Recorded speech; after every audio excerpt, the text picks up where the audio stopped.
kapatid ko kay Kristo. Palakpakan po natin ang Panginoon sa umaga ito. Yes, hallelujah.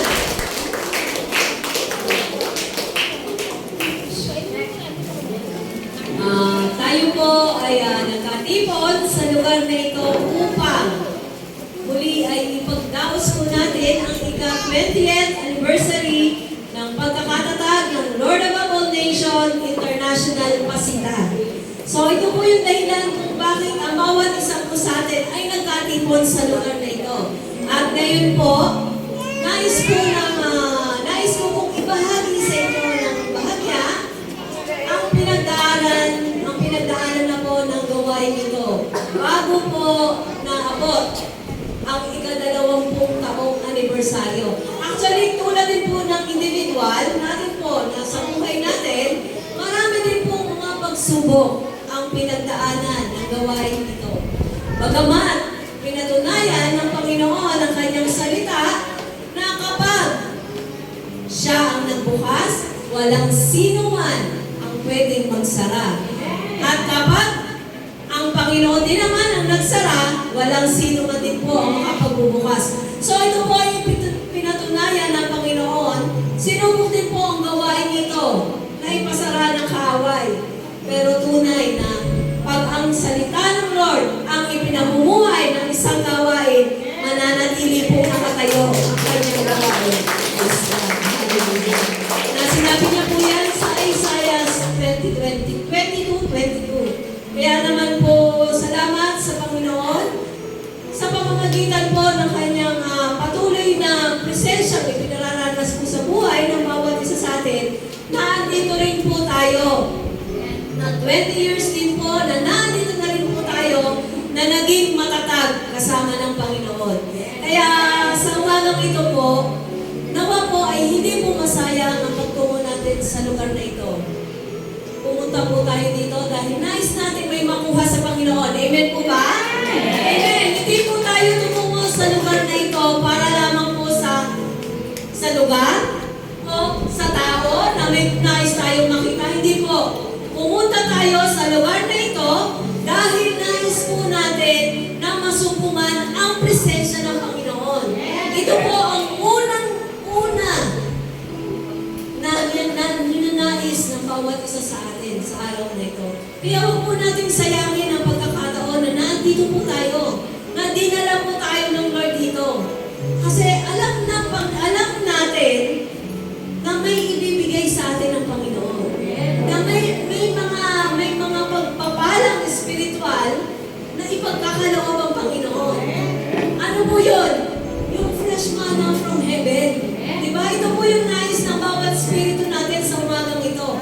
Kaya naman po sa umagang ito, nais ko po sana na saliksikin po natin ang ating mga puso. Hayaan po natin yung mga problema na kung anumang iniwanan natin problema, anumang sitwasyon meron ang bawat isa sa atin sa araw na ito, let's focus to our Lord. Dahil kung hindi po natin ipopokus ang ating isipan, maging ang ating puso sa ating pananambahan, at magiging mentally absent po tayo kung saan-saan pupunta ang ating kaisipan, wala po tayo makukuha. So, ngayon po sa umagang ito, nais ko po na at inaanyayahan ko po ang bawat isa na tumayo po tayo sa umagang ito. Dahil anumang gawain ng Panginoon, ito po ay palaging magsisimula sa panalangin. So, upang gabayan at magbabayan po tayo ng ating Panginoon, tayo po ay magsisimula sa panalangin. Ito po ay panalangin ang pangungunahan po ng ating pastora mula po sa Japan, si Pastora Emelinda. Siya po ang mag-lead ng panalangin sa hapon ito. Inaanyayahan ko po na ihanda po natin ang ating mga puso. Ipikit po natin ang ating mga mata. Hanapin po natin ang presensya ng Panginoon sa hapon ito. Sapagkat tunay na kung wala ang Panginoon, wala po tayong magagawa. Kaya naman po, huwag po natin hayaan. Ano man ang nakikita natin sa paligid, ano man ang naririnig natin sa paligid,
Oh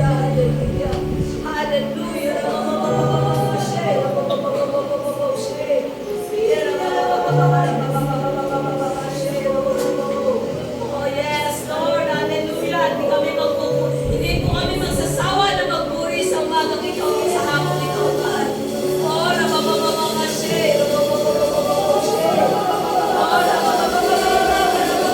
kapularan ang ating mga lapit, huwag natin kayaan. Napasalaan ng kaaway ang ating mga lapit sa Diyos ito. Oh, ngayon, ang kalakasan ng Panginoon, upang magbigay ng puri sa Kanya. Sa hapong ito,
Hallelujah, Lord God.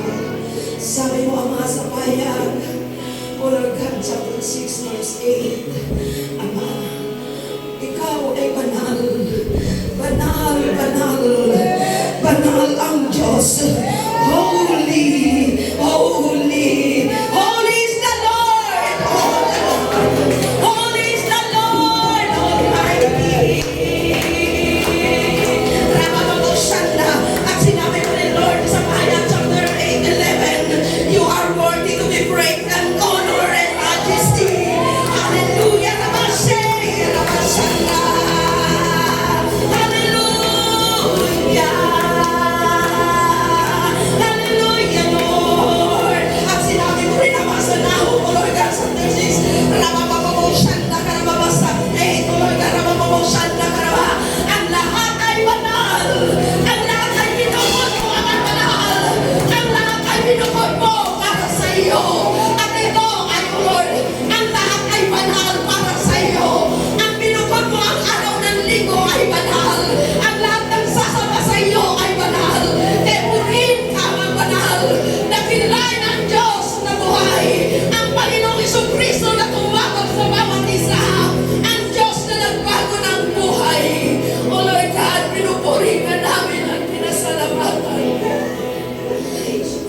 Ama, ito ang araw, Lord, ng pagpabalik namin sa iyo. Mula nung tinatagpo ang gawain, ito sa simula hanggang sa 20 years anniversary. Ikaw ang Diyos ang nagsama sa bawat isa. Ang nanatili, O Lord God, ay totoong sinamahan mo. Hindi nagkulang sa iyo, O God. At kaya may mabuhay ang iyong salita sa kabanalan. Dahil sabi mo, Ama, ikaw ay banal. Kaya kayo'y magpakabanal. O Lord, salamat sa pinagkatiwalaan mo sa gawain ito. Ito, Ama, isang malaking pagpapala. Pagpapala ang banal na hindi ito, Lord, kayang bayaran ng salapi, gold o silver man. Kundi ito, Ama, ay nakukuha lamang sa iyo. Kaya sino man, Ama, sa araw na ito, ang sasamba sa iyo, sa Espiritu, ang katotohanan, at wiling ikaw ay tanggapin ng kanyang puso at buhay. Tunay, Lord, siya iyong sasamahan. Aalagaan mo, God. Dahil ikaw ang Diyos na nag-alaga sa gawain ito. Ikaw ang Diyos na nag-alaga sa lahat ng mga mahal na naglingkod sa iyong mahal na gawain. Hindi kaya ito, Lord, ng isang tao kung hindi mo sinamahan ang magpanahal. Wala, Lord, na makapabuhay, Lord, ang magpanahal sa lahat ng dinanas ng gawain. At iyan, Ama, ang aming pinasalamatan sa araw na ito.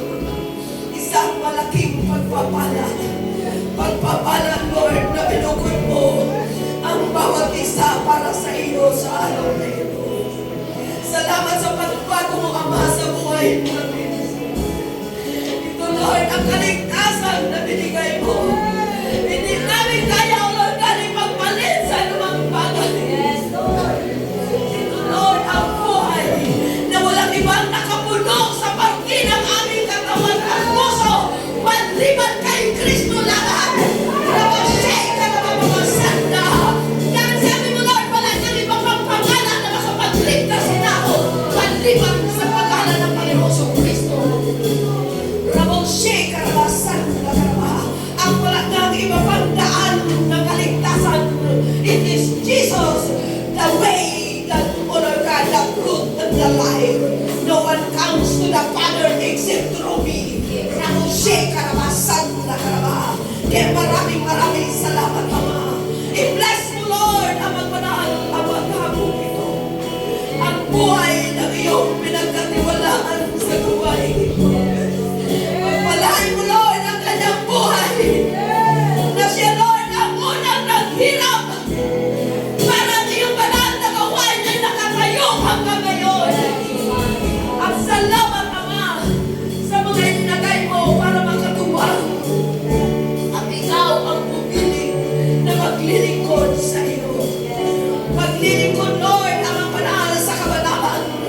Mula sa karumihan, dadalhin mo, Lord, sa kabanalan. Mula sa kadiliman, tungo sa liwanag. Rabasyan na karabasan na hallelujah, Lord Jesus. Hallelujah, Lord. Mula sa kasinungalingan, dadalhin mo sa katotohanan. Rabasyan, rabasan na.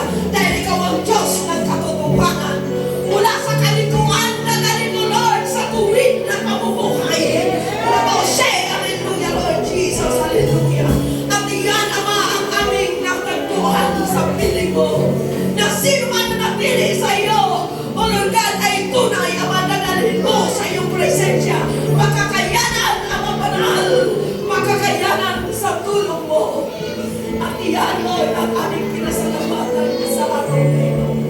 We thank you, Lord God Jesus, sa buhay ng aming magulang sa espiritual.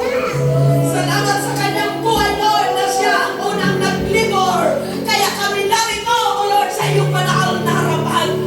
O Lord God, hallelujah, Lord Jesus. At i-bless mo, Ama, ang kanyang buhay.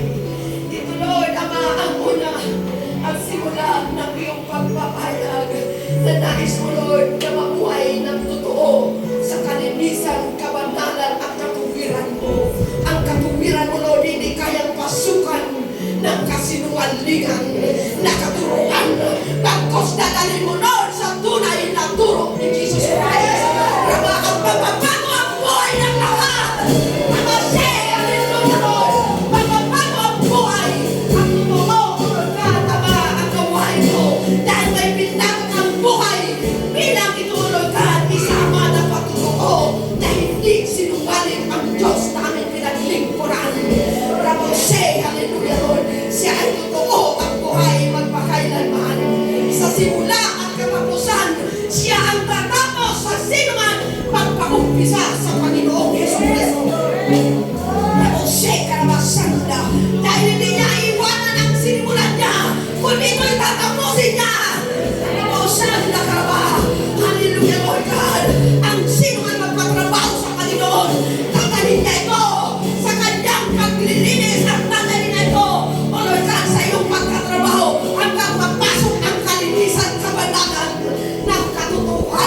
Jesus Christ, O Lord God, hallelujah, na maging banal ang iyong maglilingkod sa iyo. I-repeat mo, Lord, kung sino ka sa bawat puso, O Lord God, na ikaw ay totoo.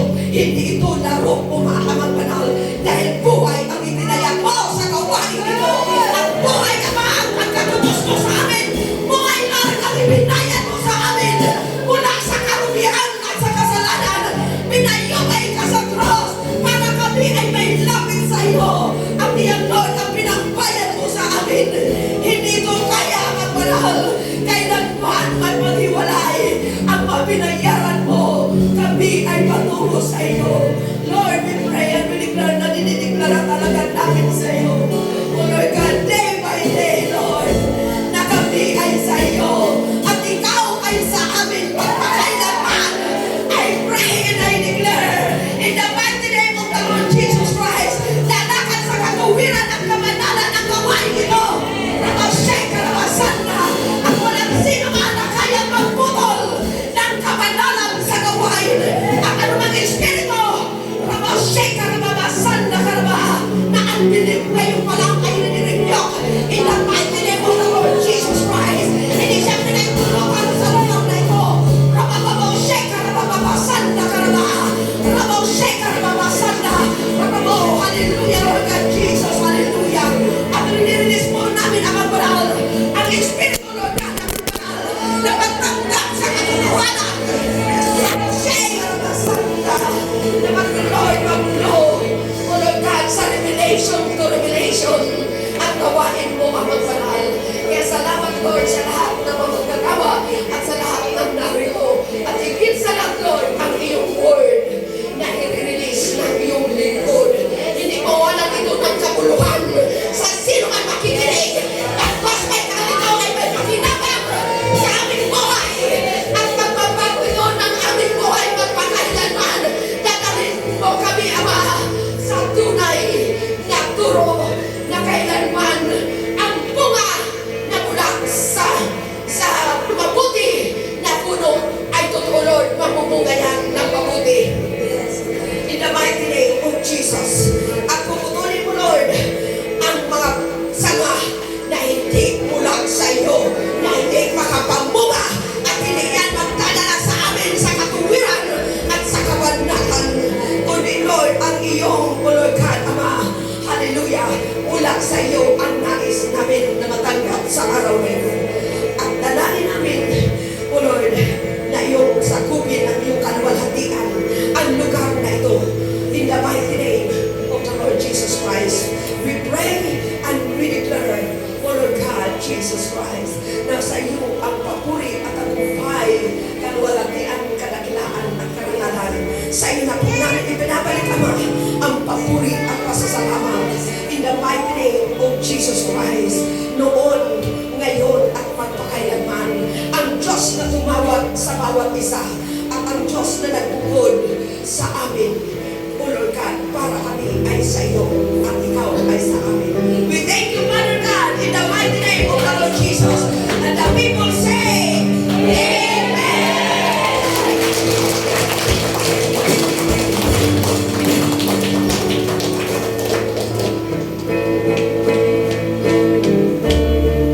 Manatili po tayo nakatayo. At ngayon po ay sabayan po natin ang ating worship team para po sa welcome song.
Nangyayaan ko po muna na ang bawat isa po ay umupo upang matunghayan po muna natin ang inihandog po sa atin na special number na magmumula po sa pagsanghan at saka po sa kasita. Sila po ay maghahandog ng isang sayaw.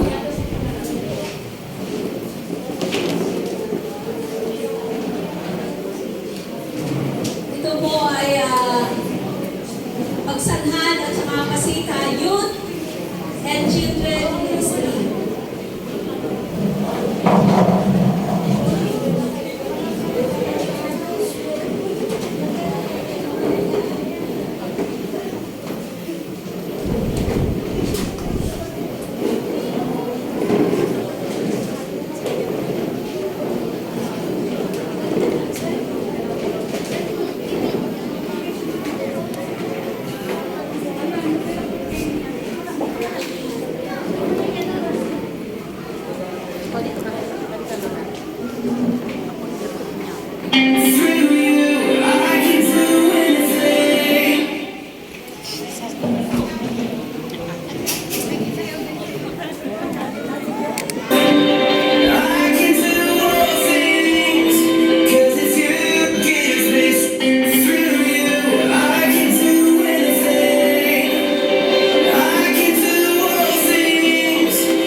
buhay patotoo ng ating pong isa sa mga kapatiran na magmumula po dito sa Pasita kung paano po siya dumaan sa matinding pagsubok na hinarap kasama po ang Lord. Kaya po sa ngayon ay naging matatag siya. So tunghayan po natin kung paano po siya naging matatag sa kabila ng mga pagsubok na pinagdaanan niya sa kanyang buhay.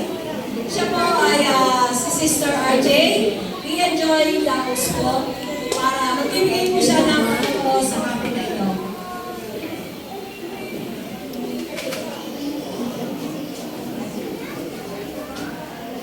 Hello po, isang mapagpalang hapon po sa ating lahat. Nais ko lang pong i-glorify si Lord sa testimony, sa test na nangyari sa akin, to turn into testimony po. Hindi naman po lingid po sa inyong lahat na meron na po akong asawa at kasama ko po siya sa ministry. Kung mapapansin niyo po, wala po siya dito ngayon kasama. Kasi, kinuha po siya doon. Nasa piling na po siya ni Lord. So,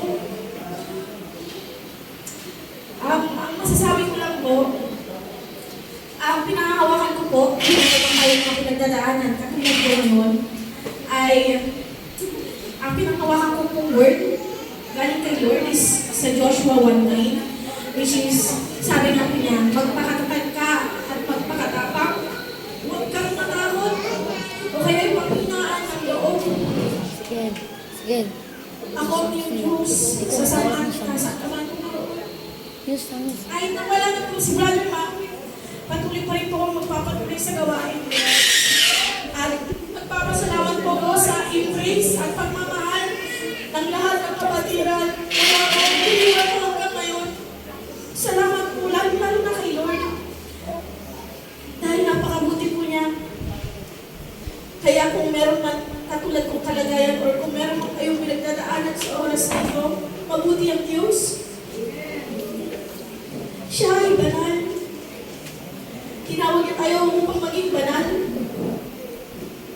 Mamuhay tayo ng may banal na tao sa Kanya, ng may katuwiran, lumakad kahit gaano man kahirap, na walang kaman, mga pagsubok man na dumating sa iyo, pero kapatid, mahal ka ng Diyos. Mahal tayo ng Diyos. At iiwan ko po yung mensahe nito na siya ting nagpapatatag sa akin. Along the way, kahit na mahirap, lalo na po yung try, yung kasi pong laban ko every night, pero mabuti pa rin po ang Diyos. Ang sabi ko, trials are not the reason to give up, but a challenge to improve yourself. Difficulties are not an excuse to back out, but an inspiration to move forward. God be the glory po. So, gaano man po kabigat ang mga pagsubok na dumarating sa ating buhay, ito po ay part. Hindi po natin pwedeng ihiwalay ang pagsubok dahil kakambal na po natin ang mga pagsubok at paghihirap sa ating buhay. So, hindi po ito sinusukuan, bagkos ito po ang nagiging daan upang mas lalo po tayong kumapit kay Lord. Dahil wala po tayong ibang hahawakan. In times of troubles, si God lang po ang pwede nating hawakan. So, sabi nga po sa Deuteronomy 31 verse 6, magpakatatag kayo at magpakatapang. At huwag kayong matakot sa kanila dahil ang Panginoon na inyong Diyos ay kasama ninyo, hindi kayo iiwan o pababayaan man. Ito po'y salita ng Diyos at hindi salita ng tao. Alam naman po natin kung ano ang salita ng Diyos. Ito po'y magaganap sapagkat ang Diyos ng salita nito ay hindi Diyos na sinungaling. Amen po ba? Amen. Praise God. Salamat po sa buhay ng ating kapatid na si Mr. Enjoy Daos. Nasa kabila po ng mga pinagdaanan niya sa kanyang buhay, nandito pa rin po siya. Patuloy na naglilingkod. Iniwanan na siya ng kanyang asawa sa mundong ito, pero ang Diyos hindi po siya iniwan. Amen! Praise God! Hallelujah!